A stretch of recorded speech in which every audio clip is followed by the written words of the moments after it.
একটা ছেলে সবচেয়ে বড় মিথ্যা কথা বলে তার পরিবারের কাছে হাজারটা কষ্ট সহ্য করে নিয়ে তাদেরকে হেসে বলে বেড়ায় আমি ভালো আছি।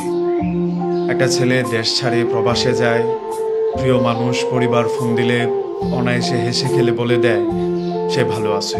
পরিবার ছাড়া প্রতিদিন তার ভালো কাটছে, প্রত্যেক দিন সে নিজেকে চালিয়ে নেয়। একটা ছেলে সবচেয়ে ভালো অভিনয় তার পরিবারের সাথে করে। সে ভালো নেই, সে খায়নি, সে দুঃখে আছে, এই কথাগুলো তার পরিবার মেনে নিতে পারবে না। শুধু এই কারণেই তার পরিবারের সাথে তার দুঃখগুলো শেয়ার করা হয় না। কত ছেলে শুধুমাত্র অভিমান বুকে জমিয়ে পরিবারের জন্য কষ্ট করে যায়, তার কোনো হিসাব নেই। একটা ছেলে প্রায় সব জায়গাতেই অসহায়, পরিবারের কাছে, প্রিয় মানুষের কাছে, পছন্দের জায়গাতে। ছেলেটার যখন টাকা থাকে না, তখন তার বন্ধু বান্ধব তাকে তেমন একটা পাত্তা দিতে চায় না। তার বন্ধুত্বের পরিচয় টাকা পয়সার ব্যাকগ্রাউন্ডে উঠে দাঁড়ায়। তার প্রিয় মানুষকে নিজের করার জন্য তার প্রচুর টাকা কামাতে হবে, পরিবারকে ভালো রাখার জন্য টাকা কামাতে হবে, নিজের একটা জায়গা শক্ত অবস্থান করার জন্য টাকা কামাতে হবে।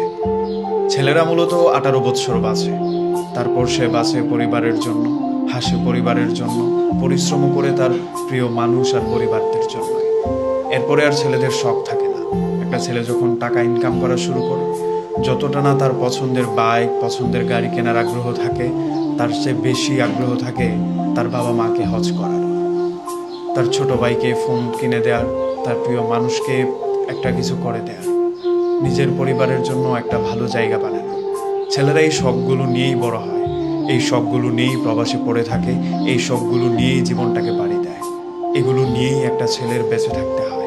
একটা ছেলের মূলত বেঁচে থাকা পরিবার, নিজের স্বপ্ন দেখা পরিবার, ভালো কিছু করার আগ্রহ, তার প্রিয় মানুষ আর পরিবার।